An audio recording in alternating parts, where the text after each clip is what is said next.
ito ay rated SPG. Striktong patnubay at gabay ng magulang ang kailangan. Maaaring may masiselang tema, lengguwahe, karahasan, sexual, horror o droga na hindi angkop sa mga bata. Palaban si RJ, makikipagsabayan siya kay Morgana sa pagiging CEO ng Apex. Manalo kaya siya? Abangan natin sa abot kamay na pangarap. Nakuha na nga ni Gilbert ang pasabog at naihagi sa ibang lugar. Hindi nga nadamay sina RJ at Annalyn pero maraming tao naman ang nasaktan at nasugatan. Ang hindi alam ni Gilbert, nakita siya ni Annalyn na naglakad sa may parking. Sinabi ni Annalyn ang nakita niya kina Lynette, Susan at Giselle. Nagtataka ang tatlo. Binawi ni Annalyn ang pagdududa. Baka nasaktuhan lang naman na nandoon si Gilbert pero hindi naman siya ang may gawa ng pagsabog. Hindi naman naniniwala sina Susan at Giselle na wala lang ang presensya ni Gilbert doon.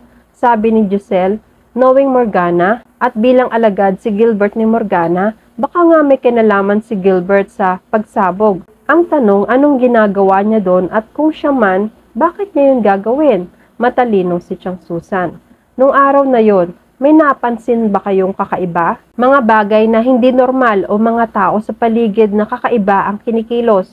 Nagtataka rin si Annalyn.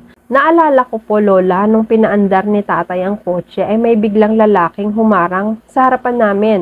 Nung bumaba kaming tatlo ni na tatay at tita Giselle, nagulat na lang kami. Yung lalaking nabangga ay nasa sahig na. Pero mabilis naman siyang nakatayo at naglakad na parang wala lang.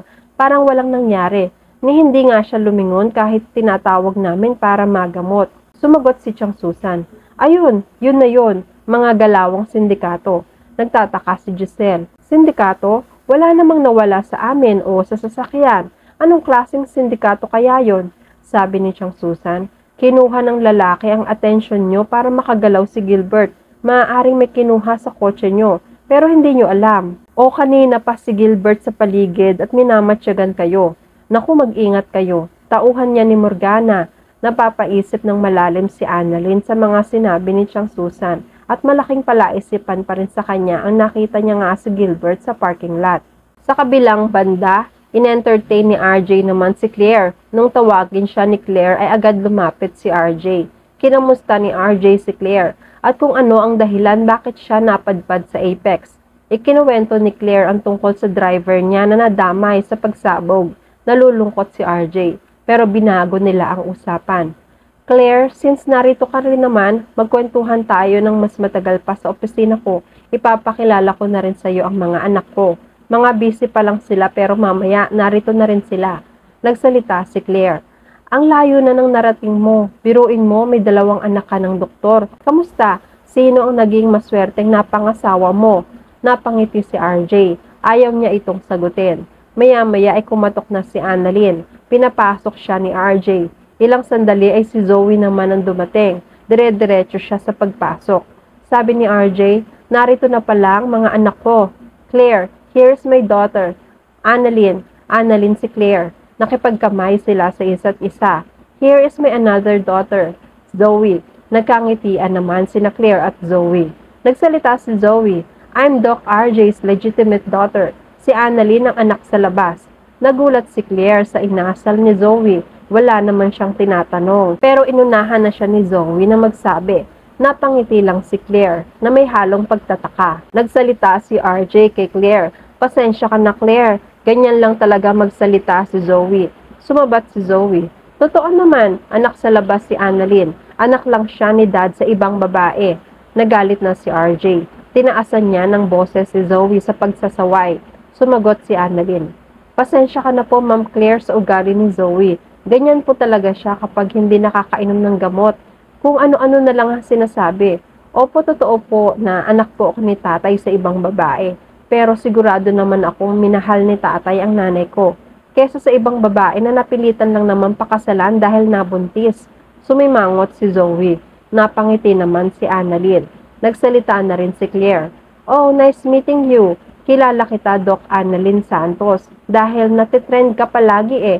And Obeng, okay lang. Hindi mo kailangan mahiya dahil kilala ko na rin si Doktora Zoe. At nanay niya yung nakulong noon na si Moira Tanyag na namatay na ngayon. Nagulat si Zoe. Yan pala ang pagkakakilala sa kanya ng mga tao sa labas. Nagsalita ulit si Claire. Anyway, Obeng, I have to go. Kailangan ko pa kasi makita ang driver ko kung ano na ang nangyari sa kanya. Obligasyon ko kasi siya eh. Naghihintay siya kanina sa kotse nung may sumabog. Okay, doctors, I have to go. Nung lumabas na nga si Claire sa opisina ni RJ, pinagalitan ni RJ si Zoe. Bakit naman kailangan mo pang sabihin ang mga ganyang klaseng kwento? Sumagot si Zoe. Papagalitan niyo na naman ako? Makaalis na nga. Palagi na lang si Annalyn ang mabait para sa'yo. Nag-walk out na nga si Zoe. Tinawag pa ni RJ si Zoe pero pinigilan na si RJ ni Annalyn. Tay, hayaan mo na siya. Parang hindi mo naman kilala si Zoe. Palagi naman siyang ganyan. Kumalma naman si RJ. Nahihiya kasi ako sa iyo anak. Para kasing dinadown ka niya sa ibang tao. Napangiti si Annalyn. Si tatay, napaka-protective sa akin. Kaya naman mahal kita tatay eh. Okay lang sa akin yung tatay. Hindi na po ako apektado sa mga sinasabi ni Zoe. Ang mahalaga, andyan kayo ni nanay para sa akin.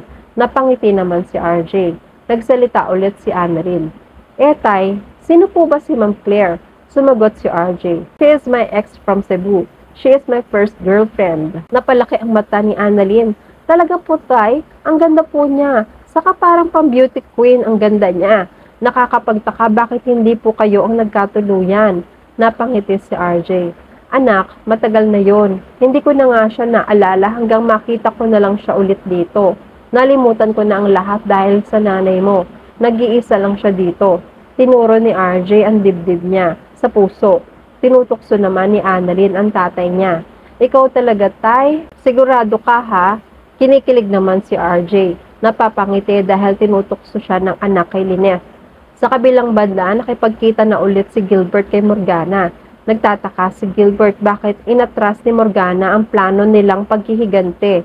Sumagot si Morgana, change of plans dahil ayaw ni Zoe na madamay ang daddy niya. Ang gusto kong paghihigante ay maging successful ako kaysa sa mga tanyag. Nagtataka si Gilbert, anong ibig niyong sabihin? Sumagot si Morgana, I want to be part of Apex in a significant way. Gusto ko mas malaki ang kapangyarihan ko kaysa sa mga tanyag sa Apex. Tahimik lang si Gilbert, nakatitig kay Morgana. Tamang-tama wala ng CEO ang Apex at magkakaroon ng botohan para kapalit ni Giselle. Interesado si Morgana sa posisyon kaya a-attend siya. Naganap na nga ang araw ng botohan. Chinika-chika muna ni Morgana ang pinuno ng botohan, pati na rin ang mga ibang board members. Sumisip-sip si Morgana para sa kanya ang karamihang boto. Umattend rin dito si RJ. Nagsalita ang pinakapinuno ng botohan para mag-umpisa na sila.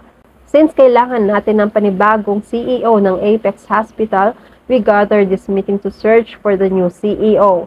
The nomination for the next CEO is now open. Nakangiti si Morgana. Nag-e-expect siya. May isang lalaki ang nagtaas ng kamay. Ninominate si Morgana bilang CEO. Tuwang-tuwa naman si Morgana at nagpasalamat pa sa lalaking nag-nominate sa kanya. Alerto naman si RJ. Kaya nga siya umattend dito ay para hindi maging CEO si Morgana. Kaya agad nagtaas ng kamay si RJ. Nakita naman siya ng leader ng botohan. Tinawag siya. I nominate myself as the CEO of Apex. Nagulat si Morgana. Hindi siya makapaniwala. Hindi ka pwedeng maging CEO. Sumagot si RJ. Bakit hindi? I passed the qualification bilang CEO. Parang sinabi mo na rin na hindi ka pwedeng maging CEO ng Apex. Natameme na si Morgana. At yan ang mga pakakaabangan natin sa Abot Kamay na Pangarap. Please like this video and please subscribe to my channel. At magkita-kita po muli tayo sa mga susunod pang episodes.